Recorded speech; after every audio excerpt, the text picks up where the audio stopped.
Hello, everyone. This is Jonathan Little. I'm here today with the 85th episode of Weekly Poker Hand. And today we're going to be discussing a hand I recently played in a $500 buy-in World Series of Poker Colossus event last year. The World Series of Poker is coming up shortly. I want to get everyone thinking about the World Series of Poker because it is an intense time for a lot of poker players. And I want to make sure that you guys do not make a lot of the mistakes that my opponents made. Before we get to the hand, I wanted to tell you a little bit about my free webinar series that you can be a part of. Each month, I've been doing a free webinar with one of the authors from my best-selling book, Excelling at No Limit Hold'em. And so far, we have done 3 of them. I did my webinar. Also, we had a webinar with Ed Miller, and the most recent one was with Jared Tendler, where we discussed his proven strategies for beating tilt. And it was quite enlightening, quite educational, and I am excited to bring you the next ones. The next webinar is going to be with Chad Holloway, who is a World Series of Poker bracelet winner, and we will be going through a lot of the hands that he played that led to him winning his World Series of Poker bracelet. So be sure to check that out. You can sign up at holdembook.com/live. So in this hand, the blinds were 150, 300. And a 50-year-old player under the gun raised to... Actually, he limps. He limps for 300. And then another 50-year-old player in third position raised to 1,600. And then they fold to me in the hijack seat, and I have pocket aces. It's pretty much exactly what you want. This is a scenario where when you are relatively deep stacked, the blinds are 150, 300. The player who raised has only 35 or 40 big blinds to start the hand. I have 50, and the initial limper has 50. This is a scenario where I really like calling. I know a lot of people think that you just have to raise and re-raise with your aces every time. But if you think about this, right? We have an initial tight limper. So I'm not necessarily sure he's tight. I just have him listed as 50 years old. But most 50-year-old players, if you had to just make a very generic assumption, tend to play a little bit too loose and a little bit too passive. And these players often make it very clear when they have a hand that they think is very premium after the flop. So this is a spot where I'm happy to call. Also, a lot of these players will fold an incredibly wide range if you apply a lot of aggression. So imagine if I was to make it 3,500 in this spot. Both players are going to fold a huge amount of the time. And even then, maybe the initial raiser would call and then just check fold almost every flop. So that's not really what I want. So how do I get what I want? I want the players to either go all in pre-flop. It's going to be kind of tough to make that happen. Or I want to have an incredibly disguised hand and be able to stack my opponents when they have pocket jacks on a 10-7-4 board. So I decided to call in this scenario.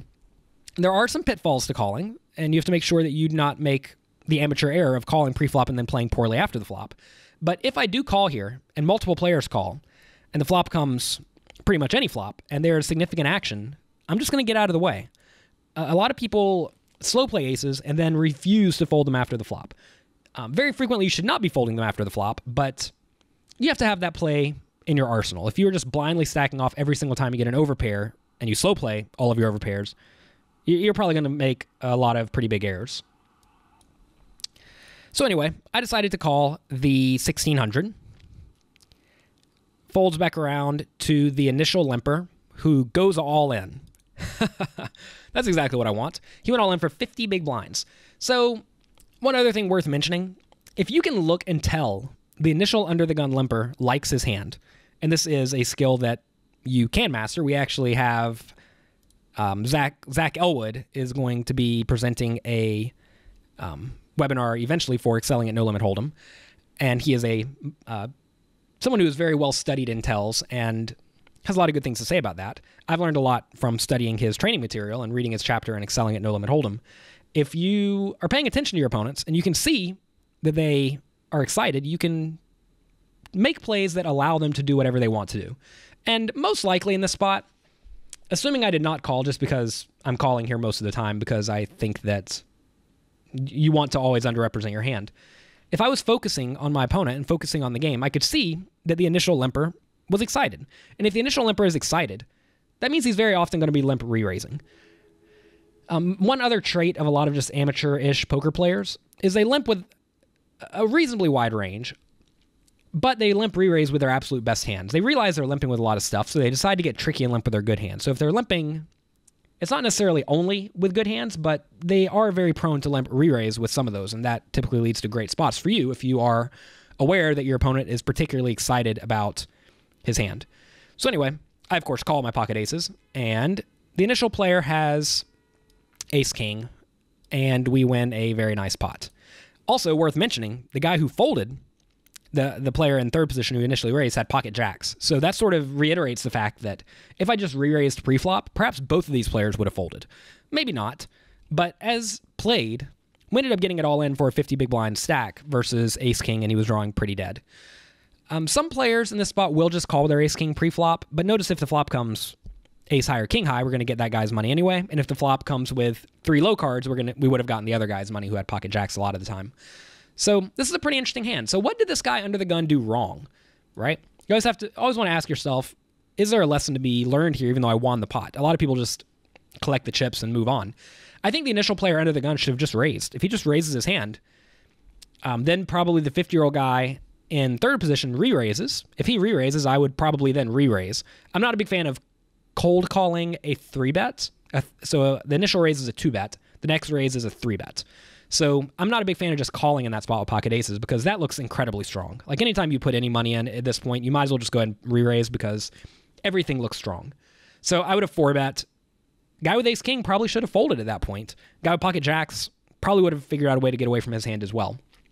But instead, this 50-year-old guy decided to get tricky, decided to limp, and then blast this whole 50 big blind stack in, and it did not work out. A lot of people think that, oh, I can just get it all in with get it all in with ace king every time, and that's not so bad. We're flipping.